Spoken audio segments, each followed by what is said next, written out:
그러므로 너희는 이렇게 기도하라. 하늘에 계신 우리 아버지여, 이름이 거룩히 여김을 받으시오며 나라가 임하시오며 뜻이 하늘에서 이루어진 것 같이 땅에서도 이루어지이다. 오늘 우리에게 일용할 양식을 주시옵고. 아멘. 지난 며칠 동안 우리는 그 한일 정상회담을 관심 있게 지켜보았습니다. 어떤 대화가 오갈 것인가. 우리 국민들뿐만 아니라 세계가 주목하는 회담이기도 했습니다. 이 사실 대화라고 하는 것은 국가 간의 정상들의 만남뿐만 아니라 일상을 살아가는 우리 모두에게도 참 중요하고 때로는 참 어려운 문제이기도 합니다. 그래서 더러는 내가 이 사람하고 말이 통하지 않는다, 이러한 그 안타까운 이야기들을 하는 분들을 쉽게 우리는 볼 수도 있습니다. 어찌 보면 기도도 대화가 아닙니까? 하나님과의 영적인 대화인데 우리는 그 대화를 잘 참여하고 또 풀어가고 그 하나님 앞에 온전한 그러한 기도를 아뢰고 있는지, 우리가 예수님께서 가르쳐 주신 기도를 통해서 하나님께서는 우리를 예수 그리스도의 이름으로, 그리고 예수 그리스도께서 가르쳐 주시는 그 온전한 영적 소통의 길로 인도하신다는 것을 알게 됩니다. 그래서 제자들에게 너희는 이렇게 기도하라 하신 예수님의 말씀 앞에서 우리가 마땅히 아뢰야 할 것들, 그리고 그것이 우리에게 일러주시는 의미를 되새기는 시간을 우리가 갖고 있습니다. 동시에 이렇게 기도하라 하신 가르침은 내가 그와 같이 응답하겠다 하시는 약속의 말씀이기도 합니다.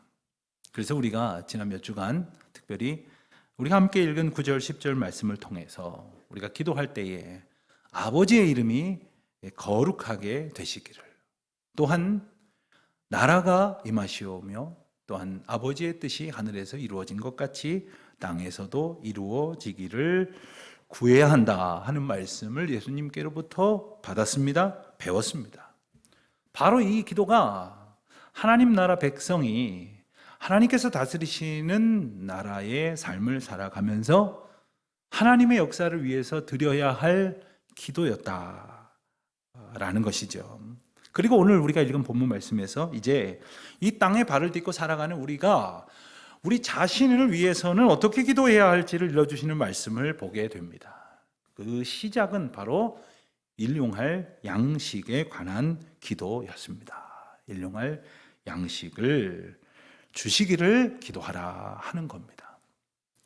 앞서 우리는 9절과 10절에서 하나님의 이름이, 그리고 하나님의 나라가, 그리고 하나님의 뜻이 이루어지기를 기도하다가 갑자기 하루 먹을 양식을 위해서 기도한다고 생각하니까 갑자기 좀 격이 조금 확 떨어지는 것 같다는 생각이 드실런지도 모르겠습니다. 어쩌면 갑자기 영적인 것을 기도하다가 세속적인 것으로 우리의 관심이 옮겨지는 것처럼 생각이 드실지도 모르겠습니다. 하지만 우리에게 있어서 이 먹고 사는 문제가 사실 얼마나 중요합니까? 누구도 피할 수 없는 문제이고 본질적인 인생의 숙제가 아닙니까? 그렇기 때문에 이렇게 기도하라고 하신 이 말씀을 잘 몰랐다고 해도 아마 우리 대부분은 이 먹고 사는 문제를 두고 아마 엄청나게 하나님 앞에 기도해 왔을 것입니다. 그럼에도 불구하고 다시 이렇게 기도하라고 가르쳐 주시는 이유는 일용할 양식을 구하는 이 기도야말로 그 의미를 바르게 알지 못하면 안 되기 때문입니다. 그 뜻을 잘 알고 마땅한 간구를 아뢰야 할 것이겠습니다. 당장 매일매일 먹고 사는 문제를 두고 하나님 앞에 간절히 기도하게 하시는 것은 인생의 연약함을 깨닫게 하시기 위함입니다. 우리로 이러한 기도를 하게 하시는 것은 우리를 창조하시고 하나님의 주권과 인도하심 가운데 두신 하나님의 뜻을 바르게 인도하기를 원하시기 때문입니다. 그래서 우리가 하나님의 그 기도하게 하시는 뜻을 바르게 이해하지 못하면 매일매일 우리의 기도의 응답으로 주시는 하나님의 그 크신 사랑도 바르게 알아챌 수 없을 것입니다. 먹고 사는 문제를 두고 기도하라 하시니 우리는 정말 인간이 연약하다는 것을 다시금 깨닫게 될 것입니다. 그렇습니다. 하나님이 우리를 먹이시지 않으시면, 입히시지 않으시면 우리가 어찌 살겠습니까? 게다가 때로는 우리가 이 먹고 사는 문제를 두고 얼마나 많은 죄를 짓는지 모릅니다. 인간의 완악함을 또한 깨닫게 하시는 기회가 되는 것이죠. 예수님께서 오늘 말씀을 통해서 일용할 양식을 주시기를 기도하라 하시는 것은 너희가 기도하지 않으면 아무것도 주시지 않을 것이야, 이렇게 협박하시는 말씀이 아닙니다. 또한 기도하라 하셨으니 모든 것이 다 내가 주는 것이다, 이렇게 생색을 내시는 것도 물론 아닙니다. 이 기도를 통해서 우리는 우리의 능력으로 먹고 사는 것이 아니라 하나님이 주시는 은혜로 사는 것이라는 것을 분명히 알게 하시는 것이죠. 다시 말하면 내게 구하라 하신 이 말씀은 내가 주겠다 하는 약속이고, 우리에게 필요한 모든 것을 주님이 주시겠다는 놀라운 선언입니다. 우리는 우리가 살아가면서 얻는 모든 것을 주님께로부터 받았다고 사실 늘 인정을 하는 것 같지만, 우리의 삶의 모습을 스스로 이렇게 들여다보면 내가 하나님의 은혜로 살아가고 있다고 생각하기보다는 내가 노력해서 그 노력의 결과로 번 것으로 사는 거지 뭐, 이렇게 생각할 때가 너무 많아요. 또 어떤 사람들은 내가 지금은 놀고 있지만 내가 지난날 많이 벌어가지고 재테크를 잘 두어가지고 이것 가지고 내가 지금 편하게 살고 있는 것이지, 이렇게 생각하기도 할 것입니다. 그런가 하면 어떤 사람들은 부모를 잘 만나서, 혹은 배우자를 잘 만나서, 아니면 자식 덕에 호의호식 한다고 생각할지도 모르겠습니다. 만약 그렇다면, 그래서 조금도 부족함을 느끼지 못한다면 그런 분들은 하루의 양식을 두고 과연 기도할까요? 날마다 우리가 주기도문을 고백하며 기도하자고 했는데 그러한 충분함 속에 살아가고 있다면, 그러면서도 그 의미를 알지 못한다면 이 기도를 통해서 일러주신 그 은혜를 오롯이 감사할 수 있을까요? 우리는 이 간단한 기도문을 받아들고는 우리 마음 가운데에 또 한두 가지 의문이 들어지는 것을 피하지 못할 것입니다. 예컨대 주님께서는 우리에게 있어야 할 것을 다 아시는 분이라고 말씀을 하셨는데, 그런데도 불구하고 우리가 하루하루의 양식을 두고 기도해야 한단 말인가? 이런 질문이 떠오를 수도 있을 겁니다. 그럼에도 불구하고 일용할 양식, 매일매일의 양식을 구하라 하신 것은 이것이 단지 매일매일의 먹거리만을 위해서 기도하라는 것이 아니라 하나님께서 주시는 풍성한 영육간의 은혜를 의미하기 때문이라는 것을 비로소 알게 됩니다. 우리에게 매일매일 기도하라 하시는 것은 그날에 주시는 은혜가 있을 것이라는 약속이고, 또한 그것은 하루도 하나님의 은혜가 없이는 살 수 없는 우리의 연약함을 다 알고 계신다는 하나님의 사랑을 의미하는 것입니다. 우리가 하나님의 은혜가 아니고서는 어떤 하루도 그냥 살아갈 수가 있겠습니까?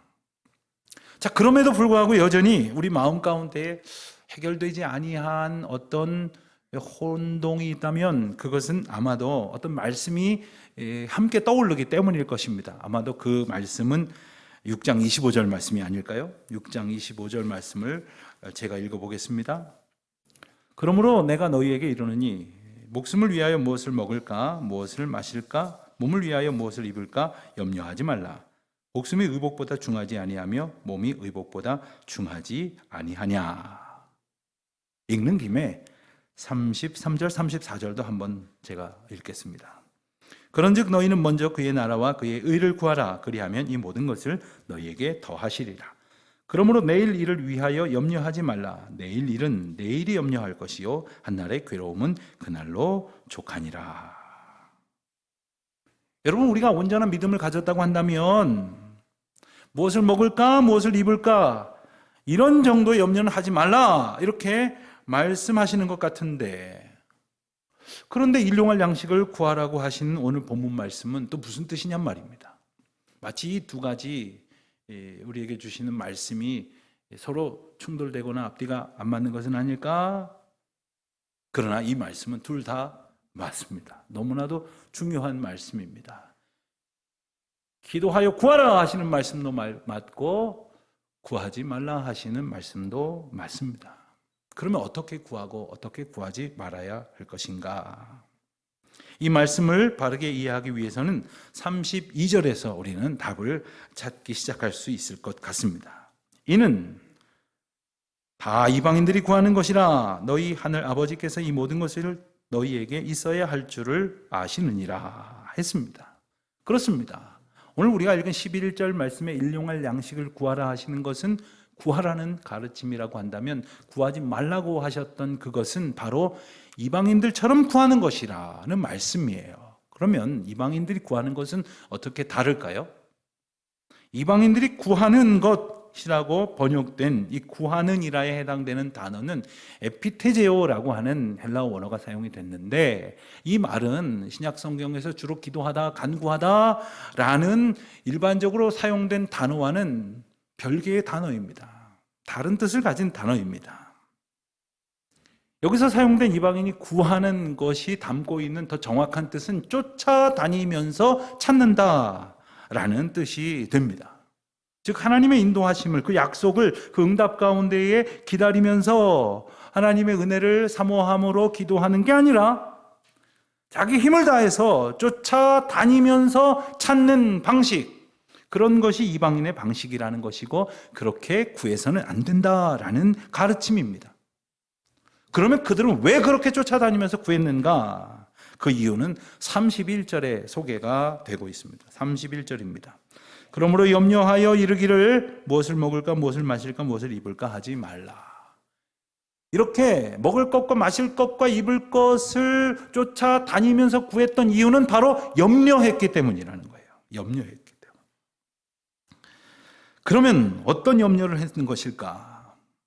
하나님의 백성이라면 하나님의 약속을 믿고 지금까지 주신 은혜를 감사하면서 그 약속 가운데 있음을 평안 가운데에 즐거워하면서 그 은총을 기도해야 할 것인데 가만히 있어봐. 지금은 내 손에 들려져 있지만 이게 내일은 없으면 어떡하지? 지금은 있는데 나중에 나 늙어서 없으면 어떡하지? 이런 염려 때문에 이것은 불안과 근심으로 우리를 지배하기 시작을 한다는 것입니다. 하나님께서는 이스라엘 백성들에게 그리고 오늘 저와 여러분에게 이러한 염려의 불신앙을 깨뜨리시기 위해서 그래서 온전한 믿음으로 바른 간구를 하며 살게 하시려고 일찍이 특별한 훈련을 시키셨습니다. 그것이 바로 광야의 훈련이었고 그 훈련의 도구로 사용된 것은 바로 만나였습니다. 우리가 잘 아는 것처럼 이스라엘 백성들은 애굽에서 떠나 나올 때에 얼마나 그 길이 될런지 알 수 없기에 중요한 것들 좀 챙겨 갖고 온다고 아마 주머니에 넣었을 것입니다. 그리고 다만 한두 끼라도 더 먹을 수 있을 것을 챙겨가지고 이고지고 떠나왔을 것입니다. 그러나 하루 이틀이 다 지나고 나서 그들 수중에는 아무 먹을 것도 없었습니다. 그리고 어디 가야 마실 물이 있는지도 알지 못했습니다. 그들은 불평했습니다. 그 극적인 은혜의 순간 속에서 먹을 것이 없다고 원망했습니다. 그러나 하나님께서는 그들에게 바위에서 물을 내시고 광야에서 물이 솟게 하셨습니다. 그들을 마시게 하셨고 그리고 놀랍게도 아침마다 하늘 양식이 비처럼 내려와서 만나로 주어졌습니다. 예상대로 별로 감동적으로 느껴지지 않으시는 분들이 계신 듯 합니다만 한번 이렇게 생각을 해보겠습니다. 아침에 문을 열고 나왔더니 현관 앞에 그날 먹을 것이 딱 놓여져 있다. 아니, 그날 먹고 지낼 수 있는 돈이 딱 놓여져 있다고 한번 생각을 해보세요. 그렇죠. 이 돈이라고 그러니까 금방 좀 이렇게 표정이 현실적으로 달라지는 것 같습니다. 그런 은혜가 있었다는 거예요. 아무것도 한 일이 없는데 오늘 하루를 살아갈 수 있는 하나님의 은혜가 주어졌다는 것이죠. 그렇게 엄청난 그리고 기적 같은 하나님의 사랑 속에 살았지만 그들은 여전히 종종 불안해하고 염려했다는 것입니다. 지금 먹을 것을 먹으면서도 지금은 이걸 먹는데 내일 아침에도 먹을 수 있을까? 이런 염려는 곧 불신앙으로 변하게 되었습니다. 그 불신앙은 감사하지 못하게 만들었고 그런 염려하는 자들을 하나님께서는 매일 아침 고치시려고 매일 아침 하늘 양식 비처럼 내리시기를 장장 40년 동안 그 은혜를 경험하게 하셨다는 거죠. 그들 뿐이겠습니까? 돌아보면 우리가 그와 같은 은혜 속에 살아왔습니다. 평생토록 말로 다 할 수 없는 그와 같은 은혜를 입었지만 이스라엘 백성들과 마찬가지로 오늘 저와 여러분도 여전히 내일, 내년, 한 10년 뒤, 20년 뒤, 30년 뒤를 두고 염려하고 있으니 이방인들의 간구와 다를 것이 무엇이겠습니까? 그런데 이 염려라고 하는 것에 또 다른 이름이 있습니다. 바로 탐욕입니다. 이스라엘 백성들은 지금 먹는 이 귀한 양식을 내일도 먹을 수 있을까를 염려하다가 이내 그들이 보인 행동은 뭐냐면 그러면 내일 것까지 담아가지고 가면 되지 뭐. 그리고서는 그냥 밥그릇 있는 대로 다 담아가지고 집에 갖다 두었지만 그날 먹을 양식 외에는 다 상하고 먹을 수가 없게 되었습니다. 왜요? 내일 또 주실 것이니까요. 그런데 놀랍게도 안식일 전날은 안식일에 하나님께서 주시지 않으므로 안식일 전날은 2배를 담아가지고 집에 들여놨는데도 그날의 것은 또 상하지를 않았다는 거예요. 하나님께서 구체적으로 그들을 이끄시고 그들을 먹이시고 인도하여 주시는 훈련을 갖게 하셨다는 겁니다. 그럼에도 불구하고 근심하던 자들은 자기가 스스로 문제를 해결하려고 했지만 그것은 탐욕의 결과였고 결국 탐욕의 노예로 살 수밖에 없었다는 겁니다. 여러분, 하나님께서 여러분들에게 어떤 은혜를 얼만큼 주셨습니까? 생각해 보면 하나님께서는 겨우 오늘 하루만 먹고 살 만큼 딱 그만큼만 주시는 분은 아니지 않습니까? 부족함 없이 주셨고 넘치도록 주셨습니다. 제가 증거를 대볼까요? 여러분 집에 냉장고가 바로 그 증거입니다. 차고 넘치지요. 어떤 때는 썩어 나갑니다. 유통기한 지나서 버리는 것도 있습니다. 어느 집에 신방을 갔더니 2분 사시는데 냉장고가 4대예요. 그럴 이유도 있죠. 하지만 하나님께서 우리의 삶에 그토록 풍성하게 은혜를 주신 것은 하나님 앞에 그 넉넉하게 부어주신 그 은혜를 감사함으로 고백하라는 그 고백의 기쁨 속에 살게 하시려는 것이요, 또한 이웃과 그 사랑을 나누는 행복 속에 살게 하시려는 것이 아닙니까? 하지만 그렇지 못할 때가 너무나 많다는 거예요. 왜요? 나중을 염려하다 보니까 오늘을 움켜쥐려고 하는 탐욕에서 자유롭지 못하다는 것이죠. 분명히 기억해야 합니다. 염려는 믿음 없음에서 비롯되는 것이고 탐욕은 곧 우상숭배라고 말씀하셨습니다. 연약한 인생들이 이것을 물리치고 이길 힘은 오직 하나님이 주시는 믿음으로 사는 길밖에 없습니다. 그리고 날마다 하루하루의 은혜를 기뻐하며 소망하며 사는 것입니다. 그 은혜를 소원하도록 일용할 양식 주시기를 기도하라, 이렇게 가르쳐 주신 것이죠. 우리는 사실 내일 어떤 일이 있을지 알지 못합니다. 하나님께서 내일 어떤 계획을 두시고 내일에 예비하신 은총과 뜻이 있는 것인지 우리는 알지 못합니다. 그 말은 염려해봐야 소용없다는 이야기이기도 합니다. 그러니 다만 우리는 하나님의 약속을 온전히 의지함으로써 어제도 오늘도 나의 삶의 주인이셨던 하나님이 내일도 변함없이 나를 다스리실 것이라는 것을, 온전히 통치하실 것이라는 사실을 감사함으로 고백하며 찬송하며 살아가야 할 것이겠습니다. 그렇다고 해서 아무런 계획도 세우지 말고 그렇게 살아가라는 뜻은 또한 아닙니다. 내가 어떤 계획을 세우고 열심으로 준비한다고 해도 그게 내 뜻대로 되는 게 아니라 하나님의 뜻대로 된다는 것을 알라는 것이죠.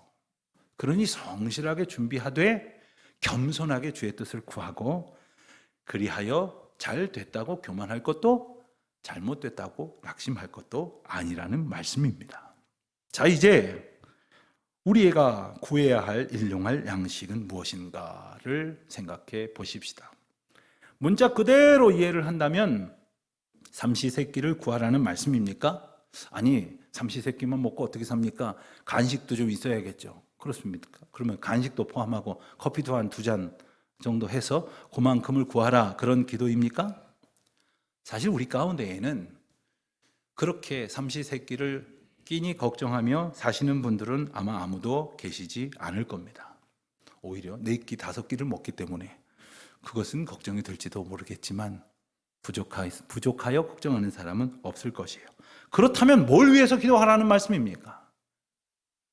단지 하루를 우리가 죽지 않고 버틸 그 육신의 에너지를 위해서 기도하는 것이 아니라 매일매일 우리에게 주시는 하나님의 은혜, 그것은 곧 하나님을 만나는 것이고 하나님과 대화하는 것이고 하나님을 의지하는 것이며 하나님의 인도하심 속에 살아가는 것 아닙니까?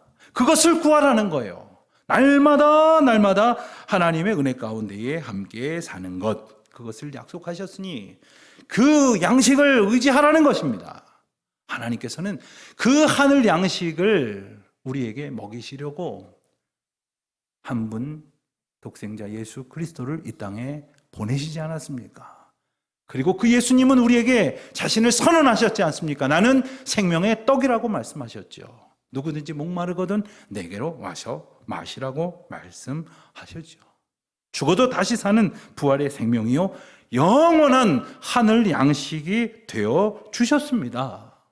그러니 더 이상 썩을 양식을 의지하지 말고 썩어질 것을 구하느라 힘쓰지 말고 영생하도록 하시는 생명의 양식을 바라며 그 생명의 일용할 양식을 매일매일 소원하며 매일매일 감사하며 매일 그 기쁨으로 살아가는 저와 여러분 되시기를 주의 이름으로 축원드립니다.